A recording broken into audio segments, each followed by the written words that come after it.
Okay. So, a Zoran opinion. I've got one. And this won't be very edited. This will be pretty raw. It's just some thoughts, some notes that I have. I want to organize it into three sections. The first section, they're all going to have 3 points. And the first section is going to be essentially talking about what we can draw positively from the Zohran Mamdani election. Obviously, you're hearing a lot of that everywhere on all of your mainstream progressive media. There's a lot of Zohran Mamdani fans in mainstream progressive media. Whether you follow Hassan, whether you watch, I forget her name, but the reality TV person who is now doing a podcast, that white lady who grilled Cory Booker, whoever you're watching, Sam Cedar, whoever you're watching, as well as a lot of social media reaction. I want to talk about the good aspects of it. As a person who has, let's say, pretty left-wing politics, because it's easy to overlook that, and it's easy to get very bogged down in social media discourse that hyper-focuses on particular issues, sometimes with bad faith interpretations, or oftentimes really important discussions, and forget where we are at in a part of a historical process. So I'm going to offer what I think are the good things to look at, and then I'm going to offer 3 points about things we should keep in mind when we're talking about hope, when we're talking about positive developments in politics, when we're talking about Zohran Mamdani. So I'll make 3 points essentially to the contrary. And then the last thing I'm going to do is make 3 points to the online left, let's say. I'm going to make 3 points to people who have debates about this on YouTube chat sections like y'all, and people who have debates about this on TikTok and on Twitter and all the rest. I have some points. They're things that I think about a lot. And hopefully after this, I can go back to talking about, I don't know, celebrity drama or something. Because frankly, talking about left-wing politics online is extremely exhausting. I would love to be able to assume that it's because everybody's COINTELPRO. But to be honest, I think human beings are just like that. I think people are very scared, very angry, and getting their news from all sorts of sources, oftentimes bad ones. And they're always ready to debate. And it's a really nasty social media atmosphere. And so I want to make some points just to kind of, in all of those directions, get people a little bit grounded from my own perspective. And again, I'm just a journalist. I'm just a guy who talks on YouTube. I am not some sort of high-level political analyst or organizer. I got my thoughts. You'll have your thoughts. Okay? Okay, let's do that. And sorry for the sniffling, by the way. I've been randomly getting allergies for the past 2 days. First point. I want to make sure it's understood. Maybe it's redundant to say. Hope is important. People having hope is important. On a domestic and international scale, there are tons of people who have looked at this election from the moment that Zohran Mamdani began surging in the primaries and saw it as a potential moment of hope. They saw it as a potential moment where new, farther left politics than Americans are used to, from a person who calls himself a democratic socialist, from a person who was previously classified as an anti-Zionist, was surging in one of the most important cities in the world, perhaps the most important city in the United States. Not to brag, I'm a New Yorker. I know that the New York chauvinism can be out of control, but it's a big deal. And in the wake of this victory, I've spoken with people, heard from people, seen from people all over the world who are looking at this as a good thing. People from all the places that you would say are way more tuned in and tapped in and grounded, more so than people like me and the Western online left that doesn't know anything. Those people are like, hey, this is good. This is good that Zohran Mamdani won the mayorship. That's great. Hope is an important thing because it catalyzes people, it reminds people about what's important, and it helps people have the energy to do what's necessary at the very least. It helps people have the energy to build a better world because they remember that it's possible, and they remember that there are people all over the world that are trying to make it possible. And there's a lot that you can draw hope from in this campaign, okay? So people shitting on hope, I don't like that. I don't like it. I understand that a lot of people have reservations, and we'll get into, again, my reservations or my counterpoints in a second. And sometimes you can have hope in something that you shouldn't have hope in. I understand that. In this case, I think it's pretty it's pretty rational, let's say, to feel a lot of hope in response to a socialist, a self-proclaimed democratic socialist who has perhaps the most left-wing politics of any elected official in the United States winning the mayoral race in New York City. I think it's pretty rational, especially for, your average person who just wants to see free e-buses and universal childcare and state-run grocery stores in New York City where most people cannot afford to live. Okay? Second point, tying into this, folks through the campaign, because of the campaign, in response to the campaign, with some level of assist or energizing from the campaign, are organizing. They're also radicalizing. Part of what an election does, aside from just policy brass tacks and all that good stuff, is it shows you the Overton window, and it shifts the Overton window, and it brings people political engagement. It showcases where political engagement is at, and it creates possibilities for new types of political engagement. I can tell you, as a person who lived in New York for most of my life, I saw many of the people I grew up with, friends, non-friends, acquaintances, who were like, I canvassed for Zohran Mamdani, and I am a socialist now. I joined the DSA. People who went to the election party and partied all night, feeling some level of hope for their own city. People who are now getting more and more interested in learning about politics. People who are now going to try to canvass for other elected candidates, whether it's in a smaller level or in a bigger level. And that also works at the federal level, where people are, going to have a bigger imagination about what's possible in terms of federal elections, presidential elections, in terms of legislation, referendums, all that. So I think that's good. Is it weird for me to say that that's good? Is it weird for me? I don't know, because there's a lot of people who are very cynical on YouTube, and they'll think that not only having hope is kind of bad, but I'm being very silly, obviously, but they'll also look at, this level of political engagement and say it's something to scoff at. Yeah, people are getting engaged, but they're putting all their eggs in the wrong basket. They're being misled. They're being funneled into supporting the Democratic Party. I frankly think that that's not what's happening.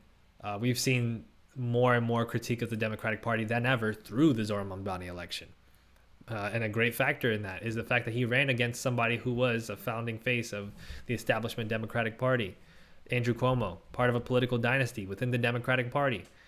And he destroyed Andrew Cuomo, okay? He beat this dynasty, and Andrew Cuomo has never been more in the gutter in terms of his reputation. He had to essentially come out as a Trump supporter. He had to essentially come out as somebody who built a coalition with Trump. That is a signifier that the Democratic Party and its establishment is showing people, mask off. We are Republicans. We are conservatives. We are capitalists. And yes, we will ally with fascists. Absolutely, we will. If it stops you from having even a little bit of social democracy, we will do that. That's why people who are, registered Democrats are more cynical and skeptical of the party than ever. Okay? That's why we have statistics about Democrat voters who are unhappy with their party.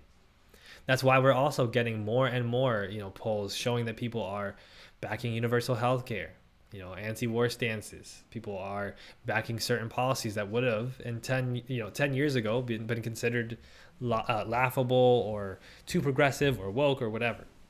That's because people are critiquing the Democratic Party. And again, this Zohran election is part of that. Now, if the Democratic Party does the smart thing and concedes to that wave and embraces Zohran Mamdani and others like him, then yeah, you can say that formation is happening, where people are being funneled back into having hope for and organizing with the Democratic Party. Until that happens, it's actually the opposite.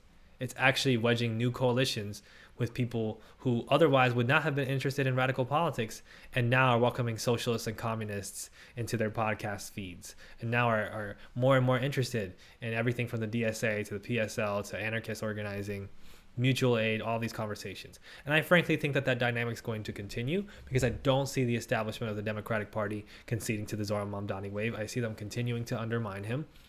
I see them never learning any of the lessons that his campaign has offered them. And I think that that's just going to be more and more of a signifier of the death of the Democratic Party and the rise of a new political establishment with good parts and bad parts. Okay. So I think the whole idea that, oh, Zohran Mamdani is just another Democratic Party shill who's just going to get people engaged in the Democrats again, I think that that's a lazy argument. I don't think that that's taking real stock of the public social opinion right now. I think you need to ask people what they think about Chuck Schumer and Nancy Pelosi to see just at what level people are at with the Democrats right now. And so with that said, again, people are radicalizing. They're organizing. These are things that I care about. This is part of what my work is to educate people and to mobilize them in some way. I'm nowhere near like the end all be all of that. I'm nowhere near some sort of revolutionary, but it is my job to try to promote intellectualism, to try to promote politics that are considered radical, politics that are considered extreme, as actually very healthy and reliable and sustainable policies that will represent marginalized peoples, that will uplift people out of poverty, that will develop areas that will help fight against the worst of the climate crisis, all that stuff. Okay. And so things that do that, I like, okay. My last point in the positive section is that the reforms that Zohran Mamdani can bring have positive effects, real tangible effects.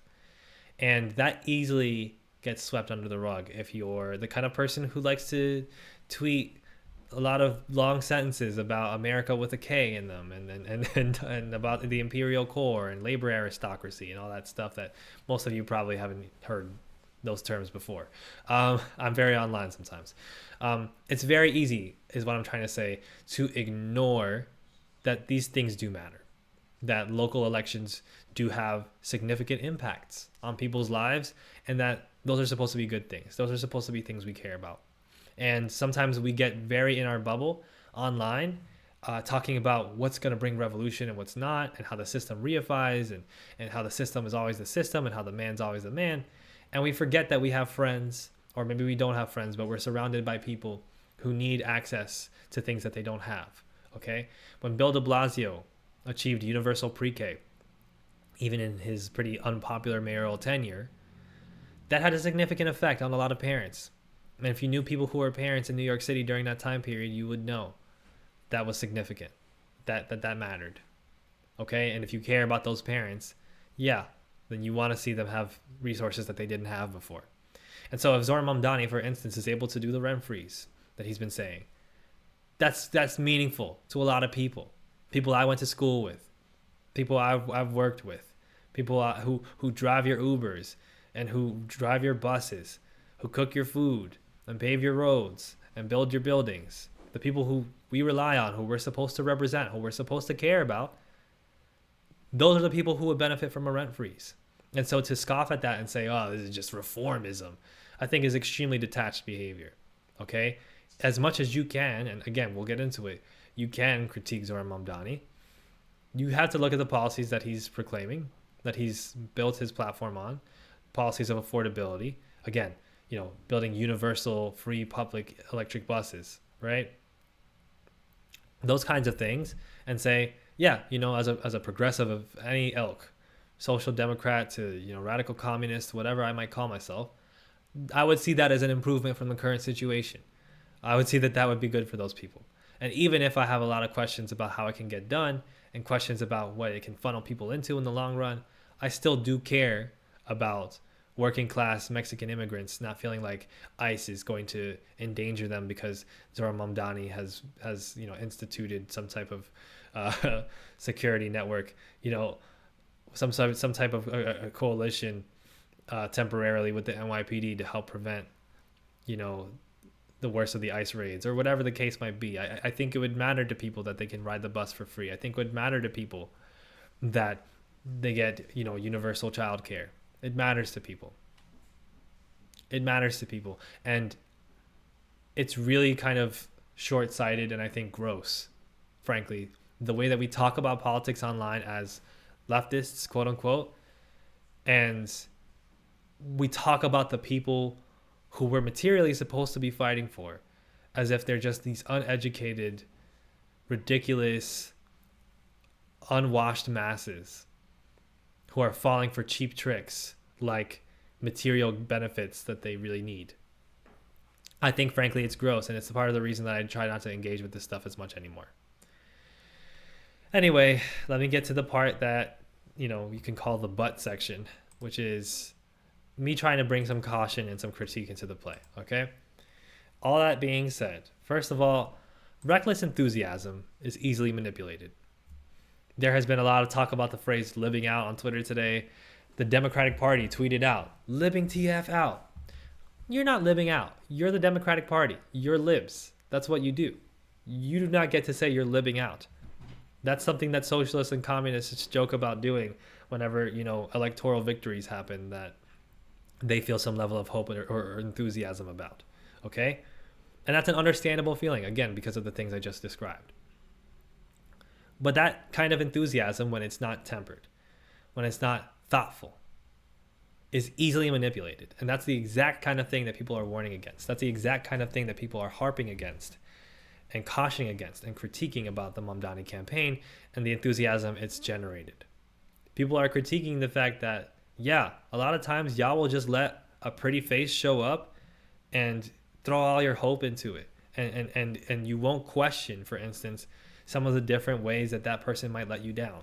Some of the different ways that a political figure might be manipulative, or that a political figure might be, not necessarily living up to the standard that they proclaimed. There have been multiple decisions made. Chief of Police that Zohran Mamdani is going to bring in, and several other parts of his administration will be carries over from the Adams administration. That's worthy of critique, including, having a chief of police who was an ardent Zionist. That's something to be critiqued. Okay. The way that he has made some of his rhetorical stuff is worthy of critique. He's not a rhetorician. He's not an analyst. He's a politician, and yes, running for political office, for electoral politics, trying to be in establishment electoral politics, makes it so that you have to think carefully about what you say, and you have to concede certain things to appease different audiences. Anybody who's had to organize with people in real life knows that there's a lot of differing of opinions, and there are a lot of forces at play that you have to keep in mind that'll stop you from saying things like, I think we should all do global jihad. That said, his rhetoric about Hamas, his rhetoric about Gaza was always a little bit too reluctant to back some of the more progressive arguments, let's say. He was always a little bit, and he's always been a little bit too willing to appeal to Zionists, even as he, proclaims a essentially non-Zionist position, not necessarily anti-Zionist, which he should be, because anti-Zionism is a good thing. But those positions, right, are a little bit unclear, and it makes it so that your bona fides on the subject of what you'll do about, Zionism, whether it's, I'm going to arrest Benjamin Netanyahu, or I'm trying to build a city for all New Yorkers, right? Those kinds of things come into question when you are not necessarily backing everything that you should be backing with regards to Palestinian liberation. His comments about, Cuba and Venezuela being run by dictators. Venezuela, I understand. The Venezuelan left is extremely fractured, and if you ask Venezuelan leftists or people who live in Venezuela what they think of Nicolás Maduro, you will be surprised that they don't repeat the same things that the Gray Zone says on YouTube. You will find that there is a lot of debate about how much Maduro has cowered to the neoliberal interests in Venezuela, how much he has essentially interfered with the democratic process.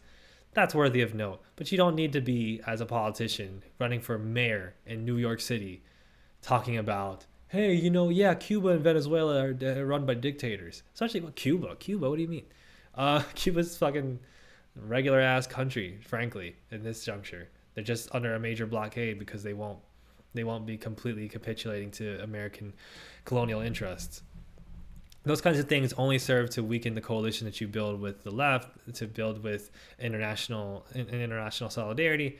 They also encourage the right wing and the war hawks and the democratic establishment as well to continue on this regime change mission. It's clear that we're trying to attempt violent regime change in Venezuela. It's clear that the United States always uses these pretenses of calling these countries run by dictators, poor democracies, no freedoms and all that shit, so that they can come in and steal all the natural resources and appoint the kind of rump state leadership that they want. Okay? And that one is especially egregious to me, as well as some of the rhetorical concessions about how horrible October 7th was, because it's like these people are not going to be on your side anyway. You're not going to get any points from, Gage just referred to Gusanos in the chat. You're not going to get any points from these people. They're not going to give you extra support. You got to be a little bit more thoughtful about those things. Aside from that, there's a lot of concern about whether or not Zohran Mamdani is going to be able to implement these policies, right? If he's going to be able to institute that rent freeze. There's a lot of people on the board of sorry, I'm forgetting terminology right now, but land ownership in New York City, and people that work with the tenants in New York City that are from the Adams administration, and they're not necessarily going to give you what you want immediately, right? There's going to be people fighting you tooth and nail at every step. And somebody like Zohran Mamdani has to show a lot of cleverness and resolve in order to implement the policies that he's promised, okay? And that all said, Alex Capello recently did a video, friend of the channel, about how tax the rich is a scam. And I wouldn't use that language personally, but this rhetoric about how we just need to tax the rich kind of is almost like it's like a bait and switch. It's a way that we take progressive and socialist sentiment and we kind of convert it into mere redistribution policy, change in tax policy, a tweak here and there, as if it doesn't, as if it addresses the fundamental issue of who owns what in this country, as if it really addresses income inequality at a massive scale. You could always get more radical. Is basically what I'm trying to say. You can always get more socialist. And when we look at the policies, even that Zohran Mamdani says he's going to do, a lot of it is, it's just plain social democrat shit, right? They got universal childcare in New Mexico. Okay, this is not stuff that's completely unheard of. This man is not about to institute the most radical platform you've ever seen in your life. Okay. The second point is that the empire will not let you vote it away. Everybody knows this, right? So it feels a bit redundant to say. It feels a bit condescending, but it has to be said regardless. Your organizing has to be more than just on the electoral level, right? The care that you put into your political work and your political opinions has to be more than just elections. It has to be more than just elections. And frankly, you could spend a lot less time on elections than you already do in most cases, right? Local elections, there are varying degrees to which that is true, but there is a lot to be said about how much we rely on electoral politics and how, at the end of the day, we still think too much in terms of electoral politics and not in terms of how we're going to feed the people around us. Not in terms of the mutual aid work, direct action work, unionization, and the general strikes that could occur if unionization is further achieved. This is where shit gets really bad, because if people, again, learn the wrong lessons from their enthusiasm and their hope about the Zohran Mamdani campaign, we're going to end up with another Obama situation. It is what it is. It is what it is. Electoral politics are a part of life. They're something that it would be wild not to engage with. They're also obviously controlled. They're obviously controlled. It is obviously an imperial institution. You are not going to be allowed to just vote in the change that you want. Even this election, right? Zohran Mamdani is not going to get these things done unless people are continuously building coalitions, organizing just as hard as they do for his election, for implementing the policies that he wants to implement. That has to be done. And you have to hold this motherfucker accountable, right? That's my last point with regards to the but section. We focus a lot on personal character. It's another rhetorical issue and character issue, frankly, of how we discuss things online when it comes to politics. We're always calling everybody a snake. Everybody's bot. Everybody's a snake. Everybody's a sellout. Nobody can just be ineffective. So Zohran Mamdani, whenever he's critiqued by people on here from the left, excuse me, it's always with this characterization of him as being this snake oil salesman, this smooth talking guy who's actually super manipulative, and he's just like Obama. He's just like every bad politician you've ever met, right? This is a lazy argument, because it doesn't matter at the end of the day if Zohran Mamdani is a really nice guy, if he's really honest, if he's got integrity and character. That's a less interesting conversation than a conversation of how will he succeed and how will he fail, because he's gonna fail. He's gonna fail a lot. He'll succeed in important ways, and every time he succeeds, it's something that has to be proclaimed. It has to be empowered. People have to retain their level of hope about the good things. The good things. My voice is giving out. But at the end of the day, there will be failures. Everybody loves to say, I'll critique him after the election. Before the election, I don't want to critique him. Well, the election happened. Where's the accountability? Let's see it. Everybody needs to be stepping up to the plate and carefully, not recklessly, thoughtfully, carefully critiquing him.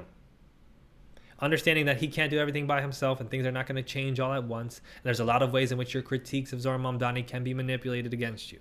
Can and will be used against you in a court of law. Not in a court of law necessarily, but yeah.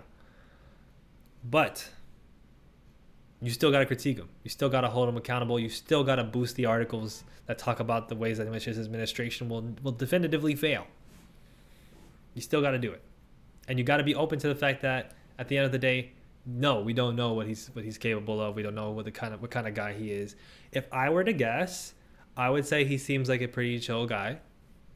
Seems nice, friendly, like he actually cares about helping, whether or not you agree with his policies. I'm sure if you had a one-on-one conversation with him, you would be like, this guy's really chill, smart. I like him. Doesn't matter. We're talking about how he's potentially effective as a politician, as a mayor. That's what must be cared about. So those are my points for and against, essentially. But so to speak, it's just, again, points about what positives we should be looking at, and then what caution and negatives we should be looking at. Again, look into his relationship with the NYPD, the apology he made about the NYPD being a racist institution. Look into the different appointees that he's making. There's reason for concern. There's also reason to understand that, okay, you know, he's trying to get some continuity. He has to build some level of coalition with the people that are already working. Sure, there's reason to be concerned. Now I want to make 3 last points about online political discourse, because I don't want to just tell people to shut up or call people names on the internet. But I also do not want to keep having these kinds of discussions, because frankly, it always goes in these counterproductive directions. And that's why I try to focus on a multitude of conversations, a multitude of issues that can help allow me to educate people. Because every time I talk about politics, it ends up being a conversation about what Lenin said in 1918.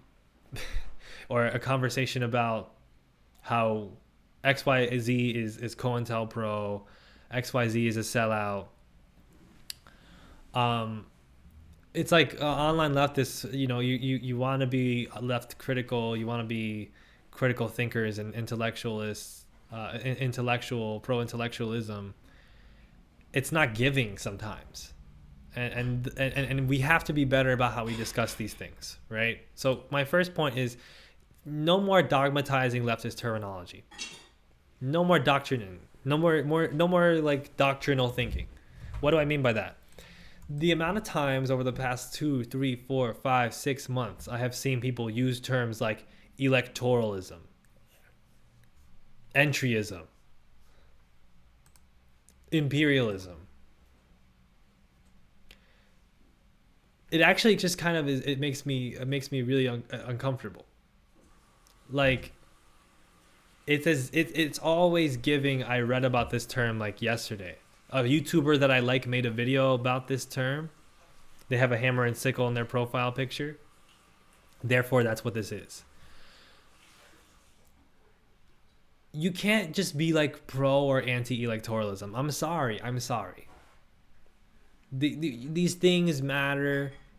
They're a territory through which you can facilitate a lot of political education. You can facilitate a lot of organization. Even if your stance entirely is elections will not get us what we need, you should still be engaging with elections and electoral politics. And the amount of times that people have had this very dogmatic takeaway from the past however long that we've been talking about elections of electoral politics doesn't work. It's just bizarre to me. Because a lot of these same people will be the same like people that are like uncritical support for Venezuelan government. you know, or a lot of them are pro-China people. And it's like, I don't understand how that works. So you're against social democrats in the US, but you're like pro-Chinese, like socialism with Chinese characteristics. And then they're like, you don't understand because it's the US and their imperial bloc and the US hegemony that causes them to do all the bad things that they do. It's just like, I don't know how we got here. I don't know how we got so uncritical. Elections happen. When you are conducting a war for people's minds, when you are conducting a campaign to build intellectualism, to build solidarity, to build organizations, you can't just leave certain territories wide open because then the right claim them. You can't just avoid engaging with everything that you think is dogmatic or like inherently fascist, because that's not how it works. You just leave it for the fascists. So getting engaged with the elections as they exist, even if that means for a big two party, even if that means just I refuse to vote for any Democrat, I wouldn't agree with you on that front because there are certain points in which it's worth it materially, again, for the people we're actually supposed to care about. But there's also a great point to be made about how ultimately futile it must be to be working with the Democratic Party, right? Regardless, however you engage with electoral politics, engage with them pragmatically. And the same thing goes for terms like entryism. Entryism never works. Never works. Entryism? What are we talking about? You think that this electoral situation maps onto... Oh my God, shut up with the notifications. You think that this electoral situation maps onto the same ones from, like, I don't know, 70s Brazil? Like, what? The Democratic Party and the Republican Party are the only two parties that gain any amounts of institutional support. Everything is focused on them. So you're either going to be engaging with those things by critiquing them, or you're going to be engaging with them to some degree from the inside. Entryism is not something that just has a flat 100 to 0 ratio of outcomes. There are positives and negatives. There is a possibility that you can build larger political blocs that are critical of the Democratic Party through elections in the Democratic Party. And I have the evidence now because Zohran Mamdani just won the mayoral race. Right? So if we want to be pragmatic about one thing, let's be pragmatic. Let's not just use terms that are dogmatic. One more point about this before I get to my next point. Some people call Zohran Mamdani a liberal Zionist. And this is where y'all got me messed up, because it's like,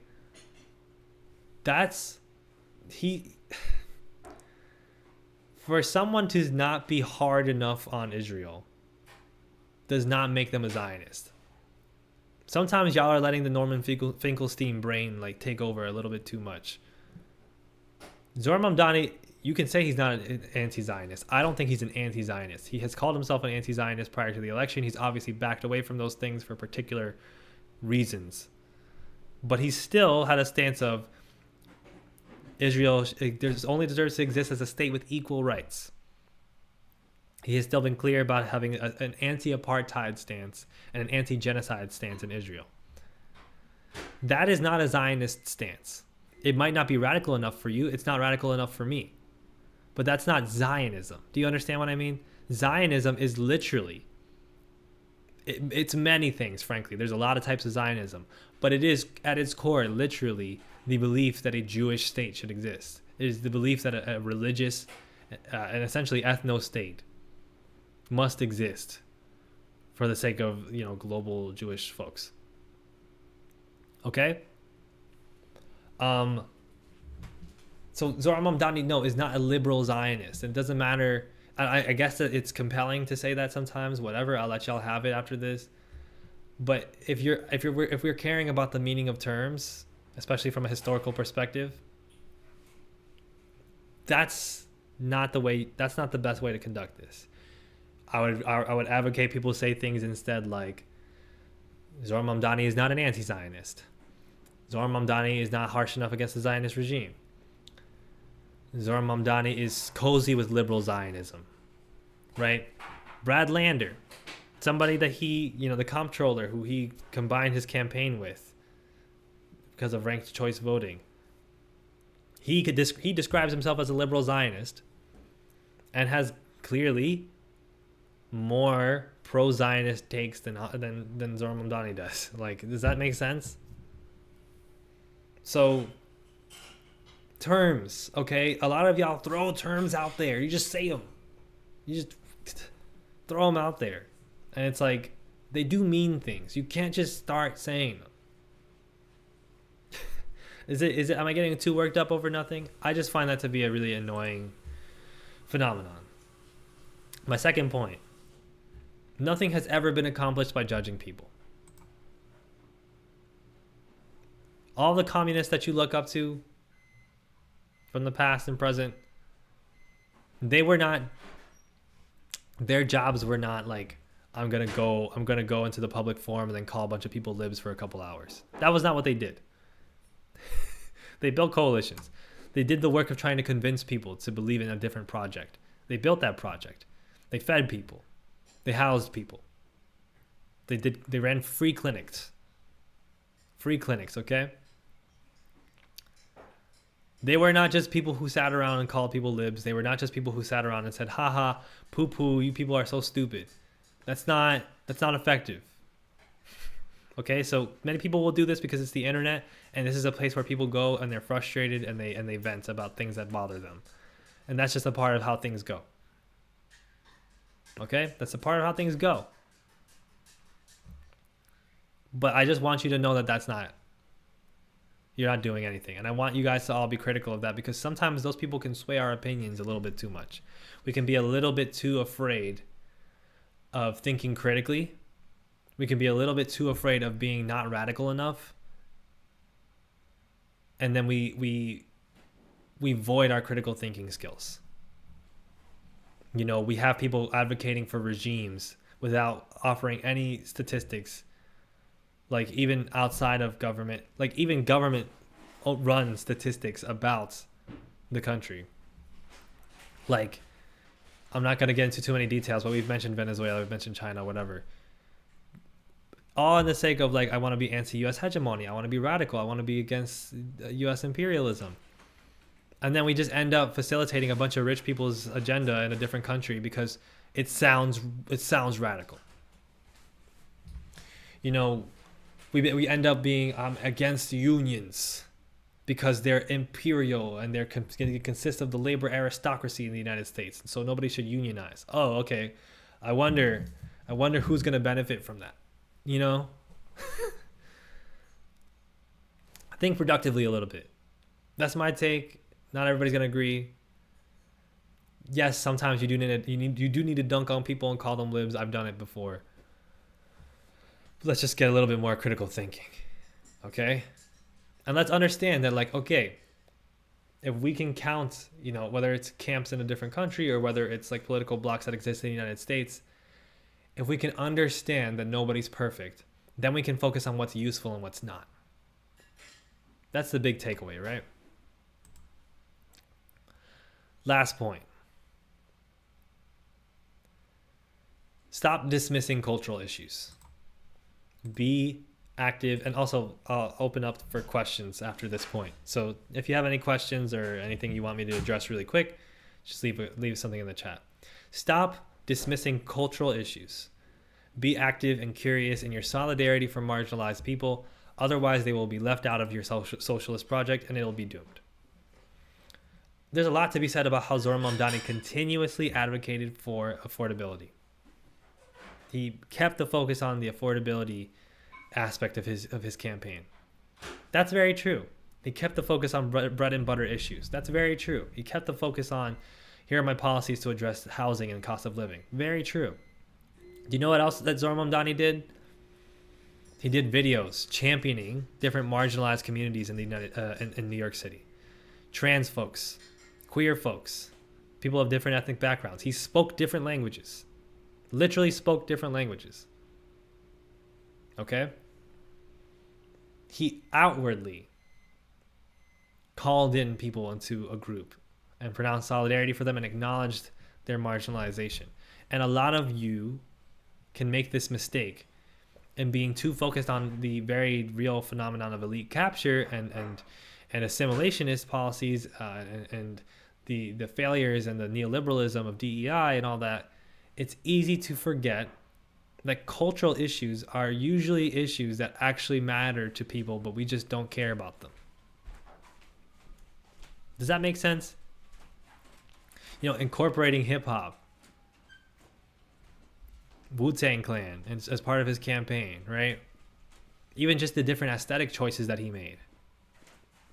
All of these things were carefully thought out to branch out into different cultural realities.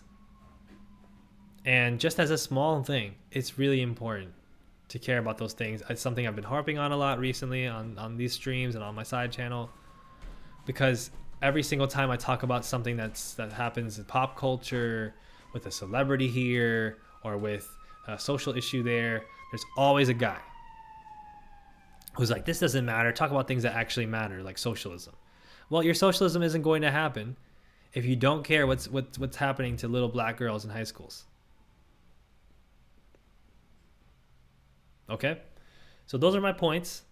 I'm now going to look at the chat really quickly, and then I'm going to sign off.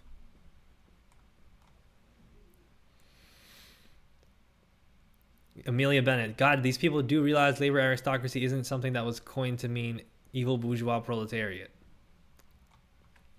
It's a very difficult thing to actually apply sometimes, these really important terms and ideas. And so we turn them into jargon, we turn them into dogma, we grind them into dust. Culture war divides. It does. I guess talk about people as if they hear you. Like, would your shit-lib cousin appreciate being called a shit-lib? Then maybe don't use the term broad strokes publicly. Shokosugi, that's a pretty solid point. Nobody's going to be a part of your coalition if you keep shitting on everybody. Is my audio cutting out? Let me know, guys. It should be okay on the recording at least. Intersectionality matters. Yanni says the Zapatistas talk about how important it is to build culture outside the capitalist system, and part of that is critiquing cultural issues. 1000%. Class reductionism is really important when we talk about political action. That's what no war but class war means. It means the things you think aren't going to mean shit if you're not willing to unionize about it, if you're not willing to strike about it. Only through fighting classes and studying class structure can you understand how to undermine the system, and also what kind of material bases the system, runs on, what it facilitates. That is not the same thing as saying, so I don't give a fuck about black issues. And if you find yourself saying, oh, the black people only talk about dumb stuff, they never talk about real important stuff like taxes, then check yourself. Audio's good? Okay, good. No Discord. Maybe one day I'll have one, but I avoid them for now. Christos, even though we've discussed this quite a bit now, I don't understand your stance on elections. Do you want to extend on that? Yeah. Elections are essentially, especially in the United States, they're a key part of political life, very obviously. And they do have material outcomes.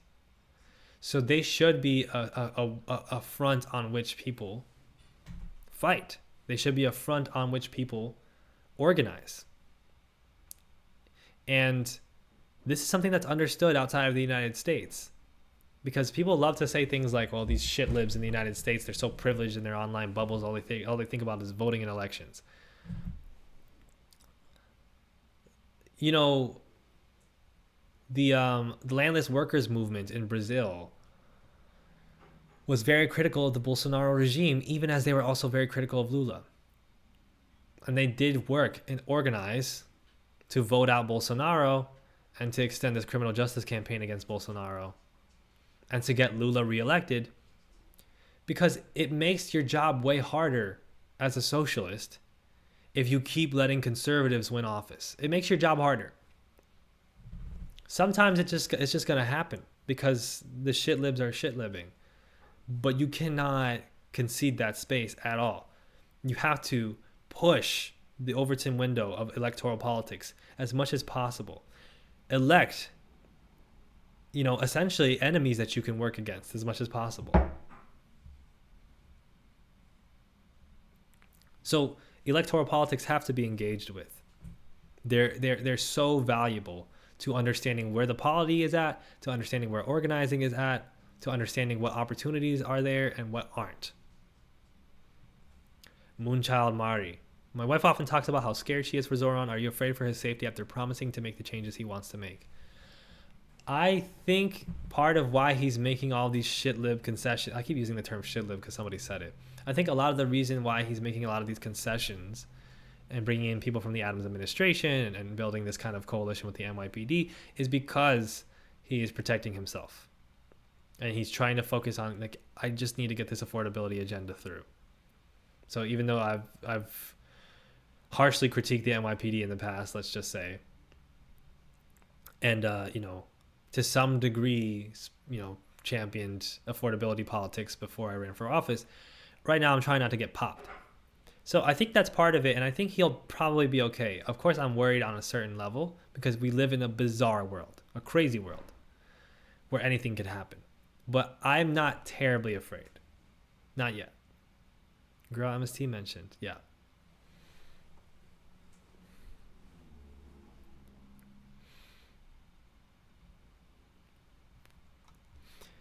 Okay.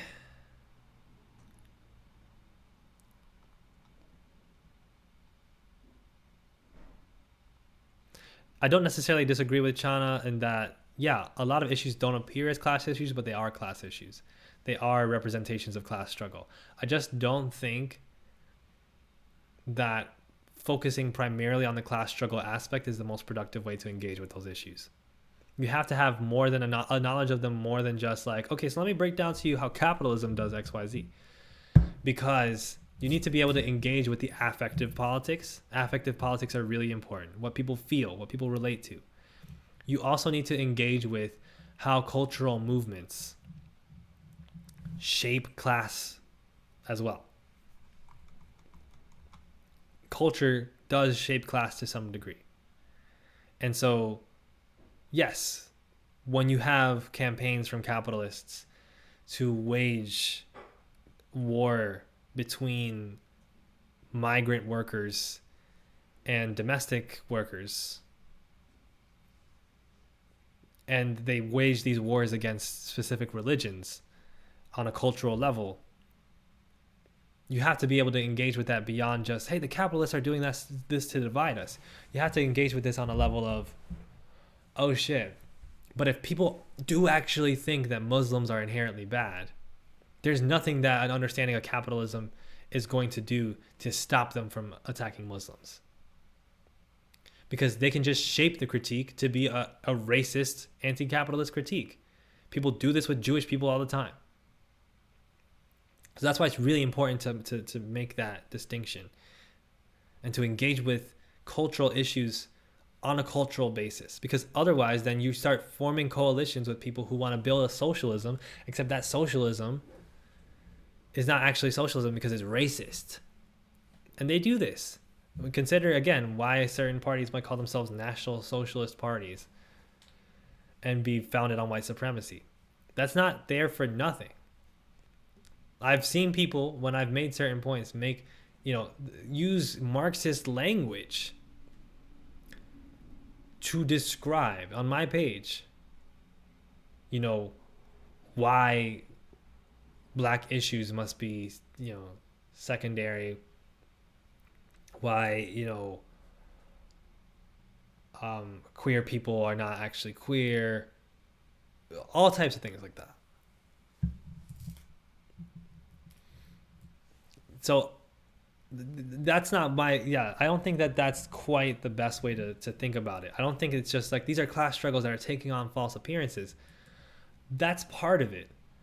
But I think there's also a significant part of it that is a genuine engagement with differences between cultures and with cultural clashes that are reconcilable with, class struggle.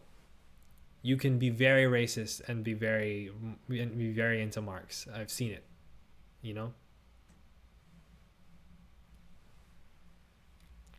The National Socialism was intrinsically exclusionary and heavily advocated by the industrialists and the middle class. Yes. Anti-capitalist rhetoric was a big part of pre-electoral Nazi ideology. And obviously very amenable with anti-Semitic points, anti-Semitic ideology.